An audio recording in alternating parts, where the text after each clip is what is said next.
Pa, late na nga ako eh. Yung mga paninda ko. Hey, good morning, ma'am, sir. Excuse me, excuse me. Good morning, sir.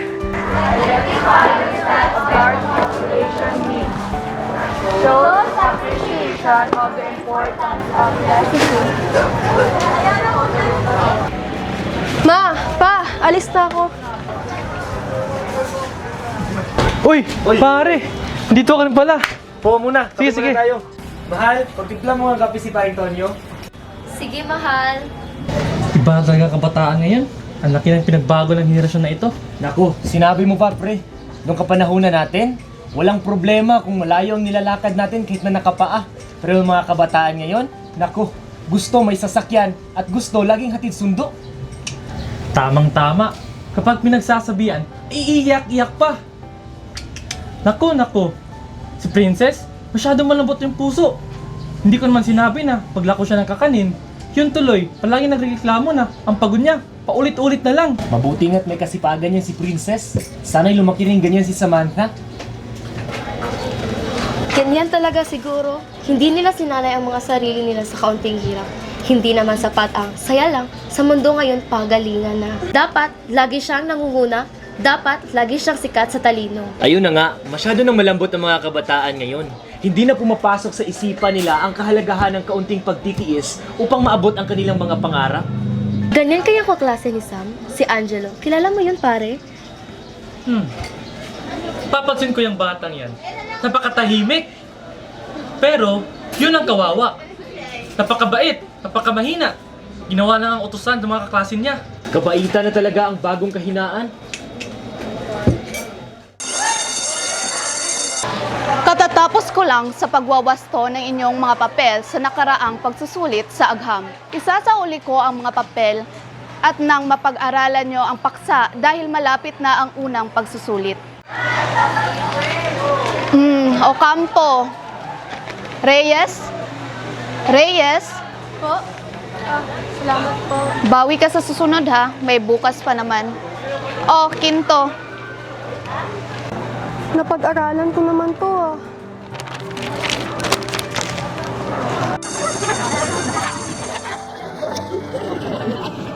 .38 times 10 to the power of...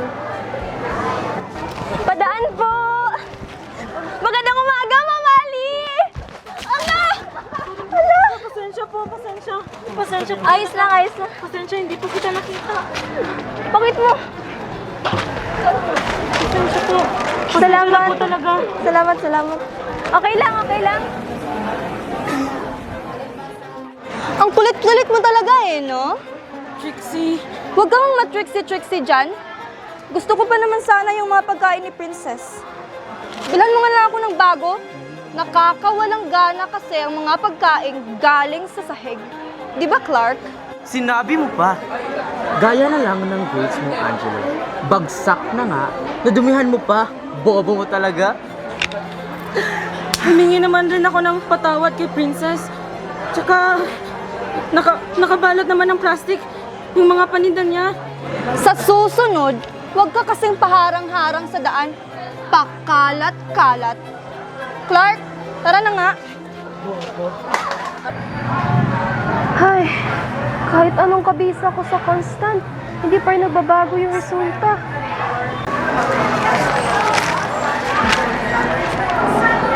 Mabuti pa siya. Kahit natapo na, ayos pa rin na pulutin muli.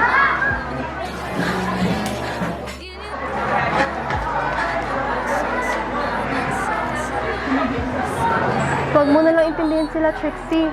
Mas madali silang iwasan kaysa sa mga demonyong bumubulong sa utak mo. Kung ganun lang sana kadali. Nagawa niyo na ba ang iniwan kong takdang aralin?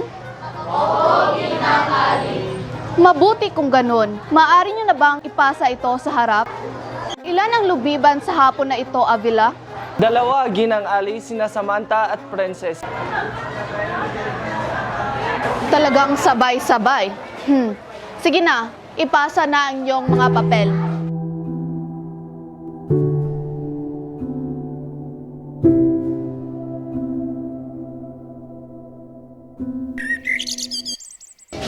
Bakit wala pa rin si Reyes? Anong nangyari? Nagbubulak-bulata yung si Princess, ma'am. Hindi yan magandang sabihin. Hindi natin alam kung ano ang pinagdadaanan nila. Kaya huwag kayong bumuo ng kwento upang siraan sila. O sige na, magpatuloy na tayo.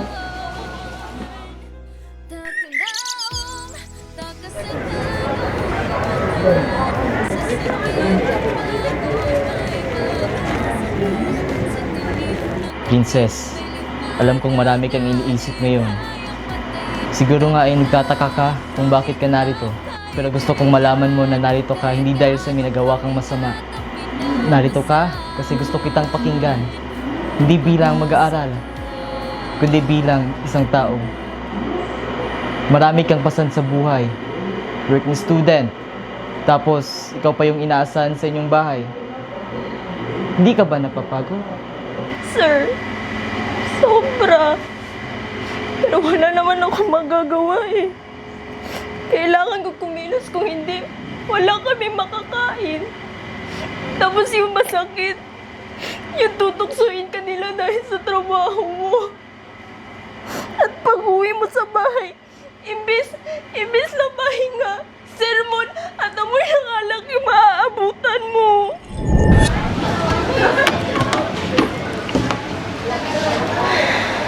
Pa, makauwi na po ako.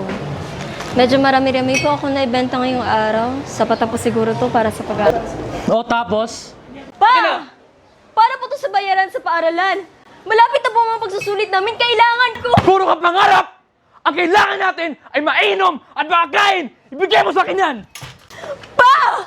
Pagod na ako! Nag-aaral sa umaga, naglalakaw sa gabi! Pa, kailangan ko to kasi gusto ko mag-aral! Eh di tumigil ka! Sino may masabing mapakapagod ka? Ibigay mo sa akin yan! Pa naman! Kahit minsan isipin nyo na may anak kayo! Hindi yung puro alak lang! Kung buhay pa si Mama, hindi sana! Sana ano? Huwag mo pangunahan ako, princess, ha? Ama mo pa rin ako! Hindi ko ramdam na ama kita! Pumasok ka sa kwarto mo! Pa! Gusto ko lang naman maramdaman na ako yung inalagaan. Hindi yung ako pa ang kailangan maging magulang sa sarili ko.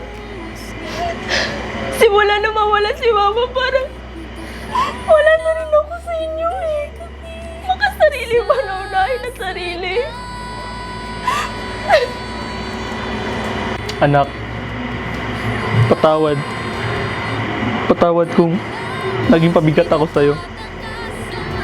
Dapat ako ang nagtatrabaho para sa'yo. Minsan, maramdam niyo naman sa akin na hindi ko responsibilidad na alagaan ang sarili ko. Gusto ko na maging estudyante. At estudyante lang. Pangako, princess, iiwan ko na ang bote. Simula ngayon, sabay natin na pasanin ang mundo. At pangako na hindi ka na ulit mag-iisa. Sam, marami ang humahanga sa talino mo. Pero napapansin ko na tila takot na takot kang magkamali. Bakit ka natatakot? Kasi po, pakiramdam ko, pag nakakuha ako ng maliit na marka, hindi na ako mahal ni na Mama. Kasi pakiramdam ko, yung marka ko na lang ang naging dahilan kung bakit nila ako kinikilala bilang anak.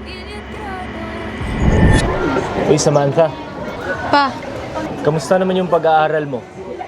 okay naman po, Pa. Ako nga po yung nakakuha ng may pinakamataas na marka sa klase. 95. Yan lang? Ma. Ano ba yan, Sam? 95 lang ba ang kaya mo? Wala ka na bang utak? Alam mo man lang ba ang hirap na dinadanas namin ng mama mo, ha, Sam? Para mabigyan ka lang ng magandang buhay? Tapos ito lang igaganti mo sa amin? Ma, Pa, pwedeng wag muna natin yung pausapan? Pagod pa ako eh. Hindi, parang wala ka na sa disiplina eh. Tama na! Pagod na ako! Aba, sumasagot ka na ha. Ang kapal ng mukha mo. Bakit, Sam, ha? Intindihin mo naman kami ng tatay mo para lang naman sa ito ginagawa namin. Intindi? Ni minsan ba inintindi niyo ako? Ma! Tinanong mo ba ako kung okay lang ako? Pagod na ako, ma! Anak, hindi totoo yan. Pero yun yung pinaramdam niyo sa akin, ma. Kapag nakakuha ako ng 95, ano yung sinasabi niyo? Ano yung tinatanong niyo? Bakit hindi 99, di ba? Mahalin niyo naman ako bilang isang anak at hindi dahil sa mga marka na nakuha ko. Angelo, lagi kang nakangiti. Laging oo sa lahat ng mga bagay. Pero gusto ko lang malaman sa'yo na tunay nga ba kang ikaw ay masaya? Akala ko po, kapag nakatulong ako, magiging sapat na ako. Kasi, wala na po akong pamilya, di ba? Akala ko, kapag naging mabuti ako sa kanilang lahat, hindi nila ako iiwan. Pero, nakakapagod din pala. Minsan, akala ko talaga sapat ng kabutihan para mapanatiling maayos ang lahat na kung magiging masunurin ka, magiging maayos ang lahat. Pero, tila mapaglaro ang tadhana. Hoy, Angelo! Bilis! Pabili nga ako ng tinapay. Yung paborito ko, ha? Alam mo na yon. Kailangan ko na ngayon din at may gagawin pa ako. Dalian mo, wala na akong oras na maghintay. Tignan mo yan. Sunod-sunuran pa din. Gawin natin yung plano pagbalik niya.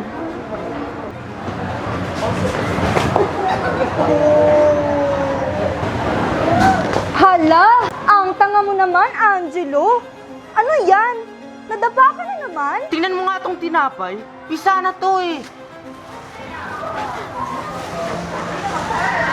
Trixie, pasensya na.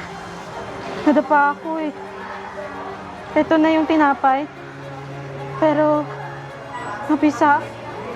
Napisa? Anong napisa, ha? Pinabili kita ng maayos na tinapay tapos ganito yung ibibigay mo? Walang kwenta ka talaga. Wala kang ginagawang tama. Tanga. Hampas lupa. Nakikinig ka ba? Pasensya na. Hindi kita napansin. Ay, Noy. Mami. Bakit po nila ako ginaganito? Ginawa ko naman ang lahat ng tama. Nakipabuti naman ako sa kanila.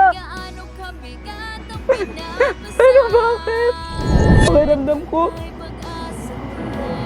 nawawala ng sarili ko. Kasi, laging sila ang iniisip ko. Angelo, patawad. Hindi namin naisip na sa bawat biro namin may sugat na naiiwan sa'yo. Akala namin okay ka lang kasi mabait ka eh. Pasensya na, Jello. Patawarin mo sana kami sa lahat ng pangungutya namin. Sana mapatawad mo kami. Pinapatawad ko na kayo. Matagal ko nang dala to. At ayaw ko nang maglakad na may mabigat na bagahe. Ang pinagliban nyo, hindi yon ang tanda ng kahinaan. Yun ang naging tulay para mahanap ang inyong mga boses. Sa labas ng pintong yan, hindi na kayo ang mga batang puno ng lihim. Kayo na, ang mga batang malaya. Nak, merienda ka muna.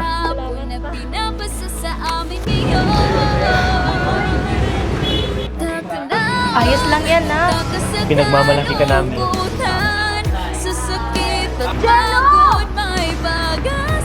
Uy! Okay ka lang ba? Pati